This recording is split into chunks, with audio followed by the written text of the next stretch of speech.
Is equal to G M 2gm into L, ये जो prove करना था। तो क्वेश्चन में थोड़ा सा चेंजेस है, यहाँ पर आर स्क्वायर की जगह आर डैश स्क्वायर है।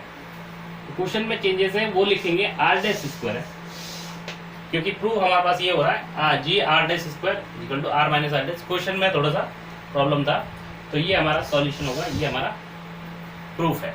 देखेंगे इसको।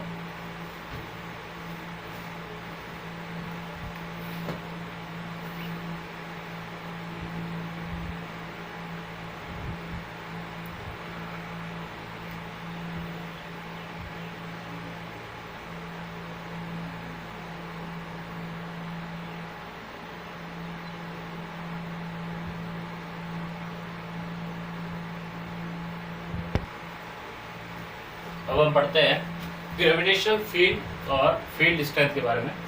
Similar to electric field, gravitational field ये हम पढ़ते हैं ग्रेविटेशन में।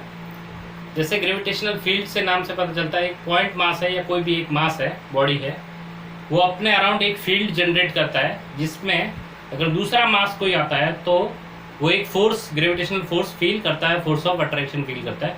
तो इस इमेजिनरी फील्ड को हम बोलते हैं ग्रेविटेशनल फील्ड। और फील्ड स्ट्रेंथ क्या होता है? फील्ड स्ट्रेंथ के उस पर्टिकुलर एक, अगर हमने कहा एक पॉइंट मास है, उसके अराउंड एक फील्ड वो जनरेट करता है। उसमें अगर 1 kg, एक यूनिट मास का 1 kg का एक अगर कोई बॉडी आता है तो उस पर कितना फोर्स लगता है, उसको हम बोलते हैं gravitational field strength. Gravitational field strength at any point is defined as gravitational force exerted by a mass on a unit point mass. एक यूनिट पॉइंट मास पे कितना वो, एक 1 kg का है, उस पर कितना फोर्स लगाता है, उसको हम बोलते हैं gravitational field strength. It is equal to acceleration due to gravity, obviously acceleration due to gravity, force divide by mass, force on unit mass. मैं आगे डिफाइन करता हूँ। Due to gravity for earth या फिर प्लैनेट पार्टिकल सिस्टम। पार्टिकल और planet system के लिए acceleration due to gravity का जो होता है वही ये ग्रेविटेशनल फील्ड स्ट्रेंथ के इक्वल होता है। तो इसको हम लिखेंगे, मैं आगे एक्सप्लेन करता हूं आपको।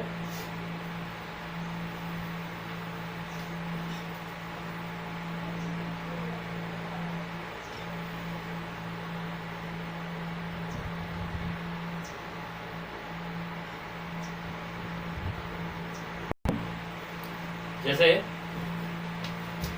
एक पॉइंट मास है, मान लिया है, जिसको सोर्स मास बोलते हैं। यहां से आर डिस्टेंस पे मान लो एक दूसरा पॉइंट मास है एम डैश, जिसकी वैल्यू कितनी है 1 kg। ओके, आर डिस्टेंस पे इसको टेस्ट मास बोलते हैं।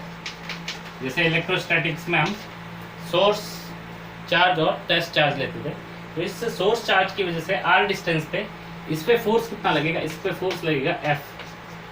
एफ होगा हमारे पास G M dash upon R square. Okay, तो जो ग्रेविटेशनल फील्ड स्ट्रेंथ है, जहां पर वहां पर हम इलेक्ट्रिक फील्ड स्ट्रेंथ बोलते थे ई वेक्टर, इसको हम जी वेक्टर बोलेंगे। ग्रेविटेशनल फील्ड स्ट्रेंथ वहां पर ई बोलते थे, यहाँ पर जी वेक्टर बोलेंगे। और वो कितना होगा, ये फोर्स डिवाइडेड बाय ये test charge M dash, that is, या फिर मैं एम डैश की वैल्यू 1 रखूं यहाँ पे, तो कितना आएगा G M 1 by R square, कितना आएगा G M by R square. तो एक एम मास की वजह से आर डिस्टेंस पे कितना है ग्रेविटेशनल फील्ड स्ट्रेंथ, कितना है G M upon R square. या फिर ऐसे कर सकते हैं force per unit test mass, force per unit mass, ये टेस्ट मास है, एम डैश से डिवाइड कर देते हैं, तो हमारे पास F divide by M dash G M dash divide by R square. और इसको डिवाइड करना है हमें एम डैश से, तो एम डैश से एम डैश कैंसिल हो जाएगा, तो ये कितना बचेगा हमारे पास G M upon R square. तो इस तरह से भी डिफाइन कर सकते हैं, इस तरह से भी डिफाइन कर सकते हैं। तो फोर्स पर यूनिट टेस्ट मास पर यूनिट मास, मतलब 1 kg पे कितना फोर्स लगाएगा, एक एम मास है जिस वो अपने से आर डिस्टेंस पे कितना फील्ड जनरेट करेगा, तो कितना जनरेट करेगा G M upon R square. तो हम कह सकते हैं एक एम मास है, वो अपने से आर डिस्टेंस पे कितना फील्ड जनरेट करेगा, तो वो जनरेट करेगा G M upon R square. उसकी डायरेक्शन किधर होगी, उसके अलोंग होगी, तो हम इसको अगर वेक्टोरिकली लिखे तो G dash G vector is equal to R vector इधर है और ये इसके अलोंग है, तो minus of G M upon R square R के। इसको हम वेक्टोरिकली इस तरह से लिख सकते हैं कि आर वेक्टर इधर है और उसके अपोजिट डायरेक्शन में है, तो हमारे पास कितना होगा G M upon R square R cap का नेगेटिव है, नेगेटिव क्या लगाया कि आर कैप के अपोजिट है, आर कैप इधर है तो ये फोर्स किधर लगेगा, इधर लगेगा, तो जी वेक्टर को हम इस तरह से लिख सकते हैं। ओके, तो ये नोट करेंगे।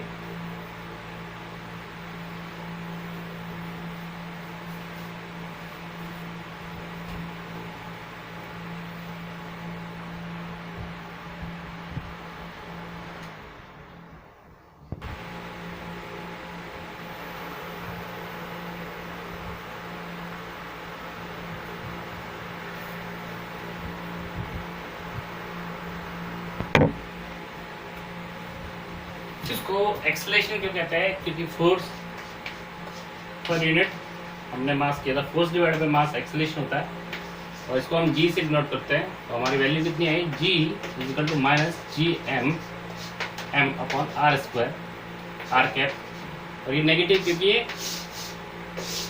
उस बॉडी की तरफ है, तो ये फील्ड किसकी तरफ है, बॉडी की तरफ। अगर एक पॉइंट मास है तो उसका फील्ड किधर होगा, उसकी खुद की तरफ होगा, आर वेक्टर के अपोजिट डायरेक्शन में होगा, तो इसलिए हम बोलते हैं माइनस हम लगाते हैं।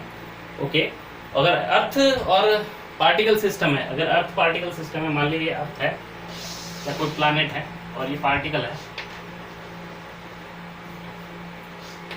इसकी रेडियस आर है, इसका मास ऑफ अर्थ यहाँ कंसंट्रेट करते हैं और इसका मास m है जो हमने m डैश लिए। ओके, तो इन दोनों के बीच में जो फोर्स पर यूनिट मास लगेगा, फोर्स कितना लगेगा, फोर्स लगेगा g m m e upon R square, दोनों के बीच की डिस्टेंस। ओके, इसको हम एम जी के बराबर लिख सकते हैं। इसको हम, ये जो लग रहा है वो किसके बराबर है, इसके एम जी के बराबर है, तो एम से एम कैंसिल हो गया, तो हमारे पास जी को हम लिख सकते हैं G M E upon R square. इसलिए हम इसको लिख सकते हैं earth acceleration due to gravity बोलते हैं अर्थ मास सिस्टम के लिए, या फिर एक्सेलरेशन ड्यू टू ग्रेविटी। दो पॉइंट आर्टिकल्स के पॉइंट पार्टिकल्स के बीच में भी हम इसको बोलते हैं acceleration due to gravity. Okay, तो हमारे पास, और इसकी डायरेक्शन अगर वाइज लिखनी हो तो हमारे पास G vector is equal to G M upon R square R cap minus लिखेंगे। ओके, तो हमारे पास केवल ये फील्ड किधर होगा, उस पार्टिकल के अलोंग होगा, उस पार्टिकल के along in the sense towards the particle होगा, अवे फ्रॉम द पार्टिकल नहीं होगा। जैसे नेगेटिव चार्ज में कैसे होता है, नेगेटिव चार्ज में फील्ड उसकी तरफ होता है, तो वैसे ही हम इस पॉइंट मास को हम नेगेटिव चार्ज की तरह ट्रीट करेंगे। तो नेगेटिव चार्ज की वजह से मैग्नेटिक फील्ड, नेगेटिव चार्ज की वजह से इलेक्ट्रिक फील्ड होता था, वो उसके अलोंग होता था, वैसे ही ग्रेविटेशनल फील्ड किधर होगा, उस पार्टिकल के अलोंग ही होगा। तो ये लिखेंगे हम।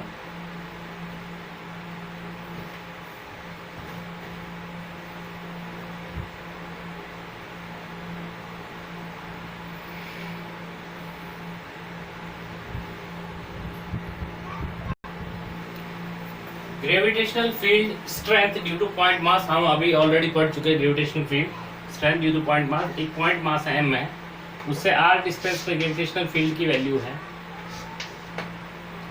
g is equal to minus G M upon R square R cap vector. ये अभी हम डिराइव कर चुके हैं। तो ये हमारे पास एक पॉइंट मास की वजह से कितना ग्रेविटेशनल फील्ड स्ट्रेंथ होगा, तो ये इतना ग्रेविटेशनल फील्ड स्ट्रेंथ होगा माइनस जी। इसको हम अगर कंफ्यूज नहीं होना है तो हम कैपिटल ई मतलब इलेक्ट्रिक फील्ड की तरह हम ट्रीट कर सकते हैं। वहां पर क्या होता था, वहां पर के क्यू अपॉन आर स्क्वायर होता था electric field. Okay, electric field की वैल्यू के क्यू अपॉन आर स्क्वायर होती थी। यहाँ पर के को रिप्लेस करना है जी से, क्यू को रिप्लेस करना है एम से। के को रिप्लेस करना है हमारे पास जी से और क्यू को रिप्लेस करना है एम से रिप्लेस करना है। तो जो रिजल्ट वहां आते थे ये वो रिजल्ट यहाँ पे आएंगे। तो पॉइंट मास की वजह से हमें कितना है magnetic field, sorry gravitational field मिलेगा आर डिस्टेंस पे कितना मिलेगा, तो वो हमारे पास होगा minus G M upon R square R cap. और उसकी मैग्नीट्यूड लिखना है तो मैग्नीट्यूड हम इसको ऐसे लिख सकते हैं G M upon R square. तो आप मैग्नीट्यूड याद रखो, डायरेक्शन अलोंग है towards the mass, point mass. Okay, तो पहला हमने ये लिख लिया। अब हम रिंग का पढ़ेंगे तो इसको नोट करेंगे।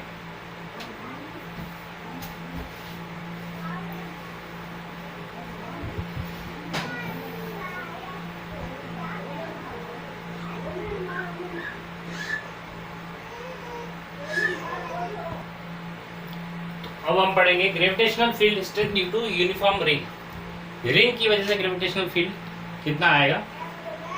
तो मान लीजिए एक रिंग है, इसका मास m है, रेडियस r है, और यूनिफॉर्मली इसका मास यूनिफॉर्मली डिस्ट्रीब्यूटेड है।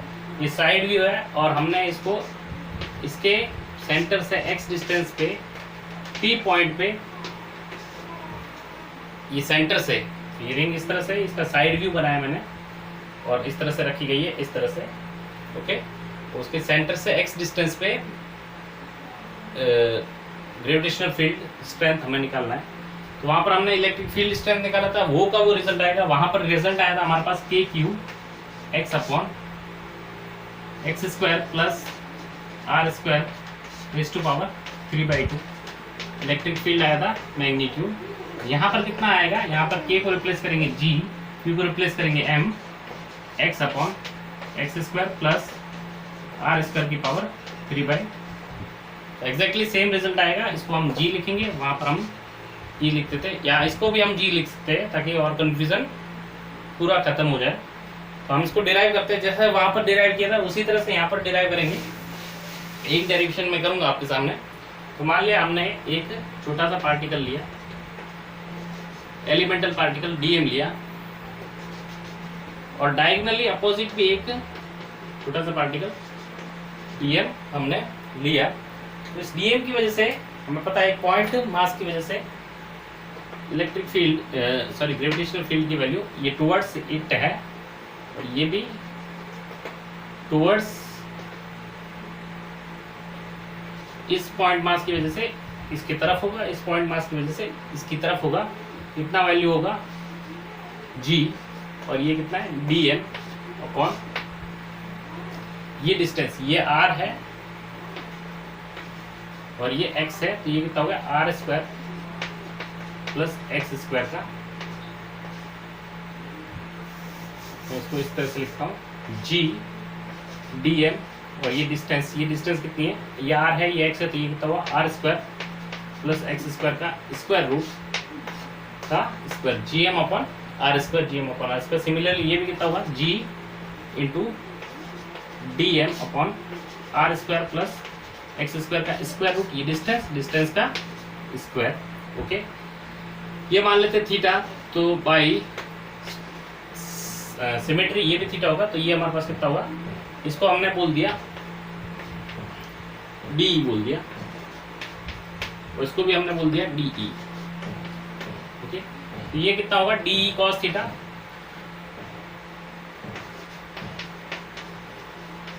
और इसकी वजह से भी ये एक कंपोनेंट आएगा डी ई कॉस थीटा।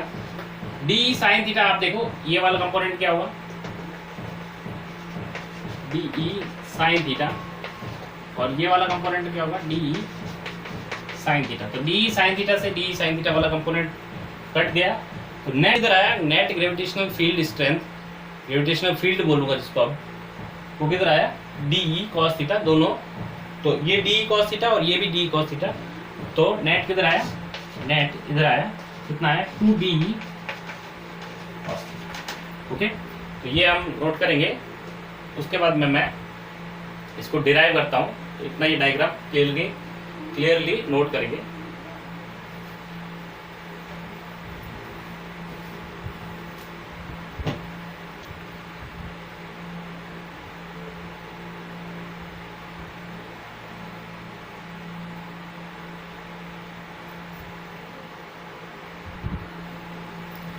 तो मैंने अभी दूसरा डायग्राम बनाया है, ये वही है डी कितना था G D M upon R square plus x square का स्क्वायर रूट का स्क्वायर, ये थीटा है, और ये नेट कितना है 2डी कॉस थीटा। तो हमारे पास डी नेट कितना आया, टूवर्ड सेंटर आया, कितना है 2 DE cos थीटा 2 DE की वैल्यू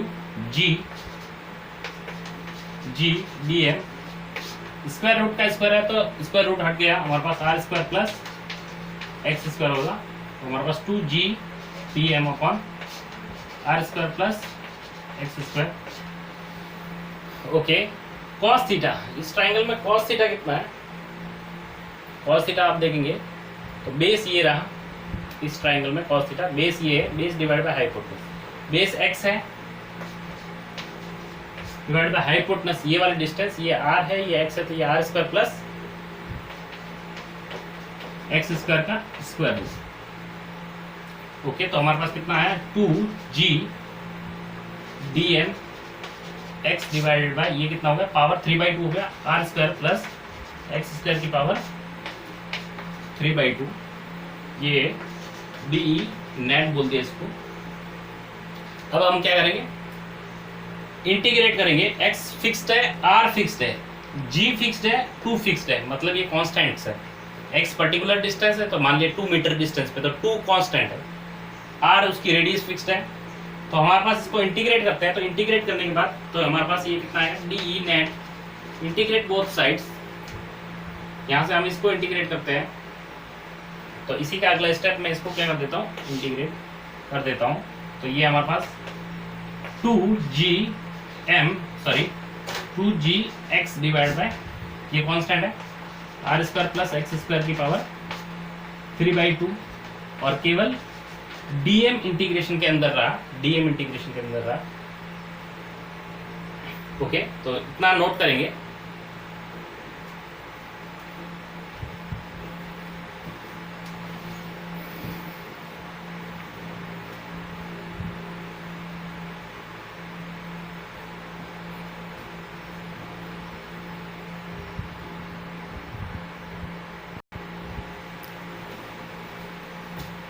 अब हम आगे लिखेंगे 2Gx divide by X square plus are square की पावर 3/2, और ये DM है।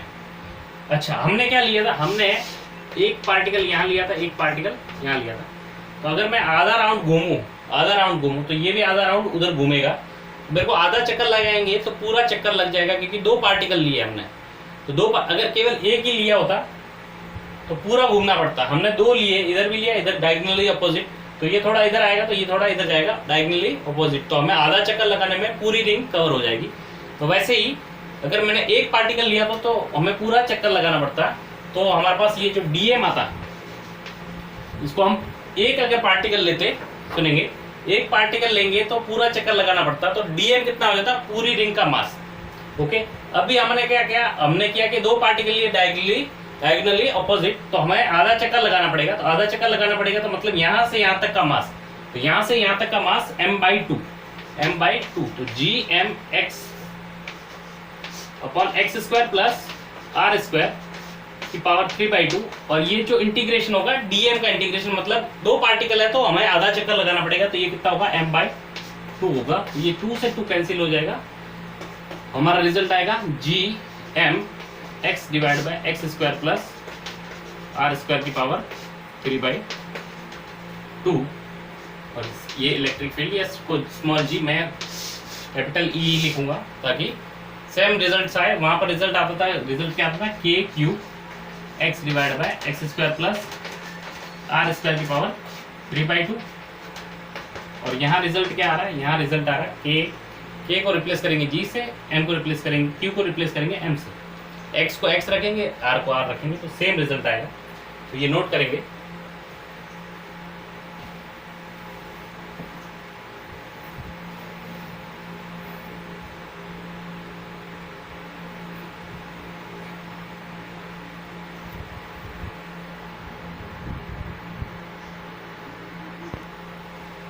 अगर हमें इसका ग्राफ बनाना है, कहाँ पर मैक्सिमम होगा, कहाँ पर मिनिमम होगा, तो ये electric field, sorry gravitational field Gm x upon X square plus are square की पावर 3/2, तो ये x अगर इधर है तो ये इधर है, तो हम इसको वेक्टोरिकली लिखें, तो हमारे पास इसको वेक्टोरिकली लिख सकते हैं ये vector is equal to minus of G M, X vector के अपोजिट है एक्स वेक्टर, और ये x square plus are square की पावर 3/2। ये सेंटर की तरफ होगा, टुवर्ड द सेंटर होगा, ओके।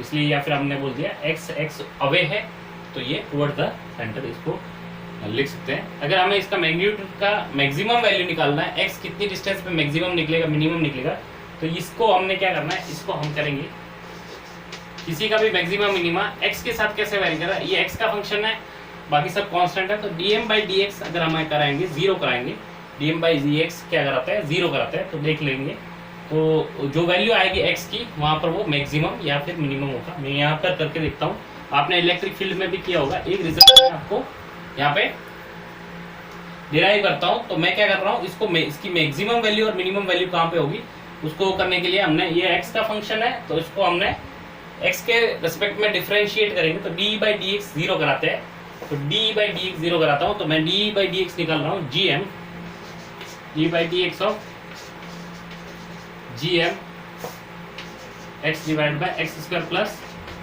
आर स्क्वायर की पावर 3/2, ओके जी। इसको जीरो कराना है, gm कांस्टेंट है और नीचे डिवाइड हो जाएगा, तो हमारे पास d/dx ऑफ बचा क्या, x divide by X square plus are square की पावर 3/2, ये कितना हो जाएगा, ये जीरो कराना है। तो अब कोशेंट रूल लगाएंगे, नीचे वाले को कांस्टेंट मानते हैं, नीचे वाले को कांस्टेंट माने X square plus are square की पावर, और ऊपर वाले को डिफरेंशिएट करते हैं, एक्स के रिस्पेक्ट में एक्स का डिफरेंशिएशन 1 माइनस, अब एक्स ऊपर वाले को कांस्टेंट मानते हैं एक्स, और नीचे वाले का डिफरेंशिएशन, नीचे वाले का डिफरेंशिएशन कितना आएगा, ये 3/2 x square plus are square 3/2 minus 1 into x square plus are square का differentiation 2x, okay, divide by नीचे वाले का square x square plus are square और 3/2 का स्क्वायर, इसको हम कराएंगे जीरो। ये पॉजिटिव चीज है, उधर मल्टीप्लाई होकर जीरो हो जाएगा, जीरो से मल्टीप्लाई होकर जीरो हो जाएगा, और ये हमारे पास कितना आएगा, यहाँ से हम लिखते हैं, इसको नोट करते हैं,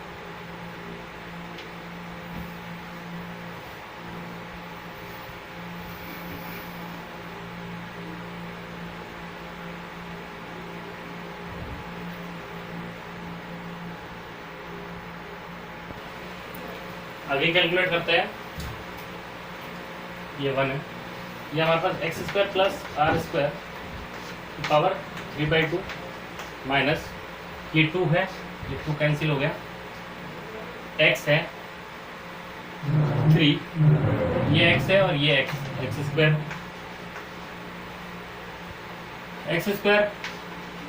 प्लस आर स्क्वायर 3/2 माइनस 1 1/2, ये कितना हो गया 0।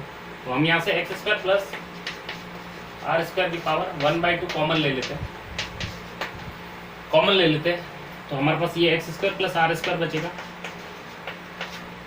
माइनस कॉमन लिया इसको, तो ये 3x स्क्वायर बचेगा, ये जीरो करा देंगे, तो इन दो चीज़ों का प्रोडक्ट जीरो है, ये तो हमेशा पॉजिटिव है तो ये जीरो हो नहीं सकता, तो ये हमारे पास क्या बचा, x square plus are square minus 3x square, वो जीरो हो जाएगा, तो हमारे पास 2x square is equal to कितना आएगा आर स्क्वायर, तो x कितना आ जाएगा प्लस माइनस r/2, तो x कितनी r/√2 पे, वहाँ पर भी r/√2 पे इलेक्ट्रिक फील्ड मैक्सिमम होता था, यहाँ पर भी इलेक्ट्रिक फील्ड या फिर ग्रेविटेशनल फील्ड r/2 पे मैक्सिमम वैल्यू होगी इसकी। ग्राफ बना सकते हैं, जहाँ पर वहाँ पर जिस तरह से ग्राफ बना था यहाँ पर भी उसी तरह से ग्राफ बनाएंगे, तो मैं ग्राफ बना देता हूँ, ये हम लिख चुके हैं ऑलरेडी।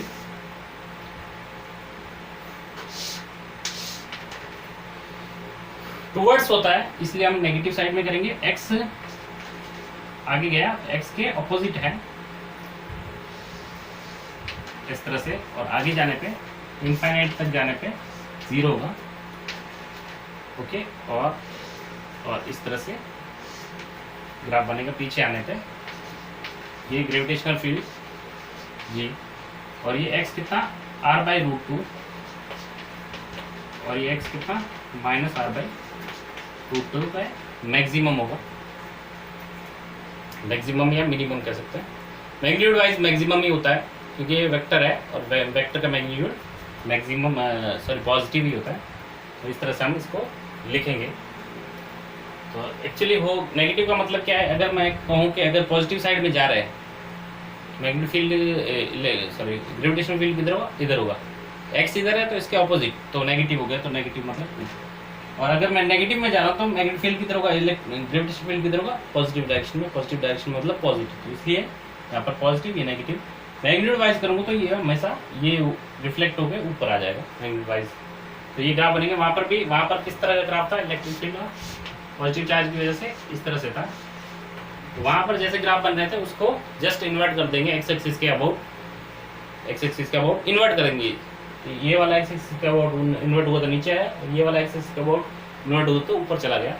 तो वहाँ पर जैसे ग्राफ बन रहे थे, जो रिजल्ट थे, रिजल्ट वैसे के वैसे नेगेटिव लगाना है। अगर वेक्टर रीगली लिख रहे हैं तो नेगेटिव लगाना है। और यहाँ पर जो ग्राफ थे उनको एक्स एक्सिस के अबाउट हमें इन्वर्ट करना है। ओके, तो इस तरह से हम इसको डिराइव करते हैं, ये देखेंगे रिजल्ट।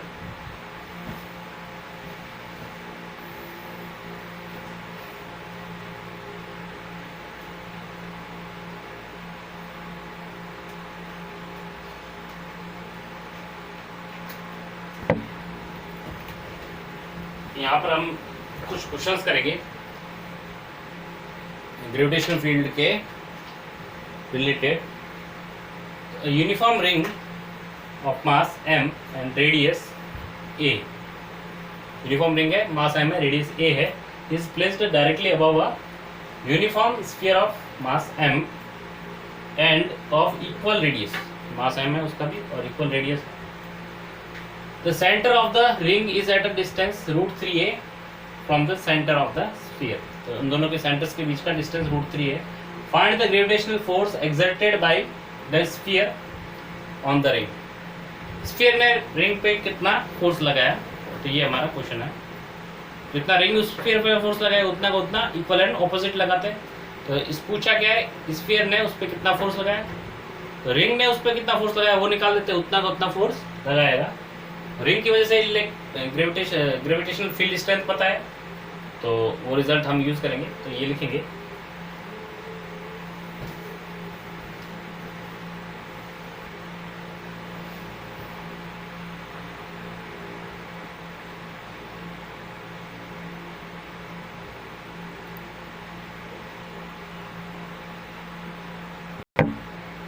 इसका सॉल्यूशन करते हैं। तो हमने कहा कि स्फीयर ने उस पर कितना फोर्स लगाया, जितना रिंग स्फीयर पे फोर्स लगाया उतना ही लगाएगी। तो एक आसानी होगी, हमें रिंग की वजह से पता है इलेक्ट्रिक फील्ड, ग्रेविटेशनल फील्ड, ये रिंग है और एक स्फीयर के ऊपर रखी गई है। तो मान लेंगे कि सिस्टम में दो ही चीज़ें हैं, क्योंकि अर्थ की बात हुई नहीं है, सिस्टम में दो ही चीज़ें हैं। इसका मास m है, रेडियस a है, इसका भी मास m है, रेडियस a है। और इन दोनों के बीच की, सेंटर के बीच की डिस्टेंस कितनी है, √3a है।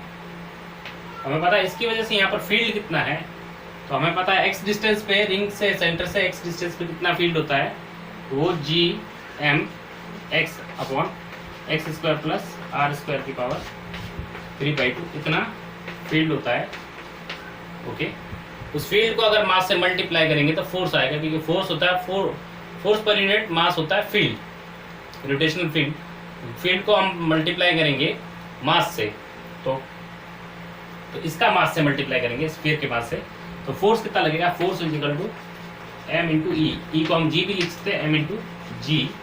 m किसका, ये स्फीयर का, तो हमारे पास ये दोनों का मास सेम है, तो ये m इंटू जी की वैल्यू ये है, तो हमारे पास कितना आएगा m इंटू जी m x upon X square plus r square की पावर 3/2। यहाँ पर x कितना है, x √3a दिया हुआ है, तो हम सॉल्यूशन में लिख देंगे x की जगह पे √3 है, तो हमारे पास कितना आएगा, जी m कितना m स्क्वायर, x की जगह √3a डिवाइड बाय x की जगह √3a का स्क्वायर प्लस रेडियस कितनी है, a का स्क्वायर पावर 3/2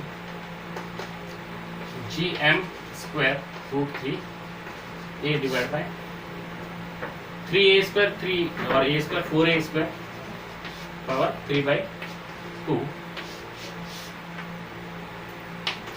तो ये हमारे पास कितना आ गया, G M square root 3a, 4a square की पावर 3/2 है, 3/2 मतलब 1 और 1/2, तो ये तो 1 लिख लिया, 4a स्क्वायर पावर 1 और 4a स्क्वायर की पावर 1/2। एंड रिजल्ट मैं यहाँ लिख रहा हूँ, थोड़ा जगह का इश्यू है।